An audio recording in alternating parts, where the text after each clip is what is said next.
founder Sabri Subi, joins me now in the studio. I really look at business as an incredible vehicle to really make good and make change in the world. I think the material side of that question was more about the sentiment of a specific brand before we start talking to them. So at least in that side, we get a better understanding of the current tone or the current feeling from consumers about that brand. So when we do get to talk to them within ads or within how they're corresponding with them as well from a client to a consumer perspective, we can also advise on what that looks like to them, but also have a reflection of that within our copy as well, because it's quite important to get a measurement of the sentiment. So it sounds like you're talking about branded copy versus direct response copy.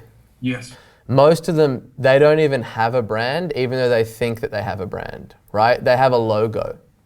That's not a brand, right? Our copy is colloquial, it's conversational copy. We try to understand the prospect, not the brand, right? Because you can't go and pretend to be a big brand unless you are a big brand, right? And most of those big brands do what we're doing in the beginning to even build themselves into a big brand. So like our focus is on understanding the target market and what are the things that are keeping them up at night, and then talking to those people like a human being. It's not about talking to them like we're talking to them from a brand. We're trying to talk to them as if we're just talking to like another person. And that's the reason that we get the results that we do on Facebook, right? And believe you me, we have run campaigns where we use the branded copy and we speak how the client wants to speak to, like in their ads. And we just let, again, the data show them, right? So it's like, yeah, I get it, I understand it's not really on brand. We're happy to run a variation of that. Definitely happy to do that. Do we have like your word that if our one gets you much better customers and at a cheaper rate, more profitably, then do we have permission to exclusively run our ads? Right? And then educating the client about their branded copy is actually alienating their market. Because if it wasn't, more people would buy, right? More people would pull out their credit card. If they resonated with that branded messaging so much more, then everything would show that. You'd get a higher click-through rate, you'd get a longer time on site, you'd get a higher ROAS, because the language is branded and it's speaking towards that brand tone and the sentiment and the way that it smells. Do you know what I mean? As opposed to our copy that's talking directly to the user. So that's the whole thing about it. Like people argue about, do people read all of that copy and all of that kind of stuff, right?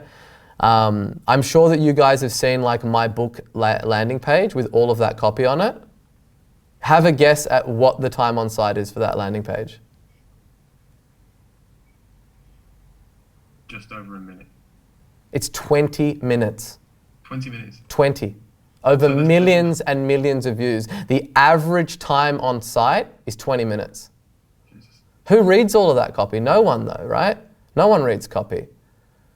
It's like, it's the biggest load of shit ever. And I've split tested that to crazy high heavens. So it's like, we don't just do it because we like to write copy, or we don't just do it in this way. Everything that we do, it has to earn its place. It has to go out there and capture more money soldiers and bring them back to camp. If it doesn't, we wouldn't be doing it. So I wish there was something that you could tell your clients that want the branded message, but they came to us for a specific reason, and obviously our form of marketing resonated with them. Otherwise they wouldn't be a client. And my copy is not branded copy. Yeah, so like I can't cement enough that it's only there from a scientific way. If it did not get results, we would not be doing it. I agree. But the people that run branded copy, they don't report on ROAS. They report on sunshine and giggles and impressions, right? You cannot take those things to the bank account. So that's like, you can't have it both ways. You can't want really high ROAS and then write wishy-washy copy. What do you want? What are we optimizing for? Is the campaign performance based on how it makes people feel, or is it its ability to go and make money multiply? If it's the latter, then we can run both, and if we get the result that we think that we're going to get, then we need to run our ads. Hey guys, we're coming to you from lockdown in Melbourne. If you enjoyed this video, please like and subscribe, share it with a friend. We're dropping a video like this every day on YouTube, and I will see you in the next video.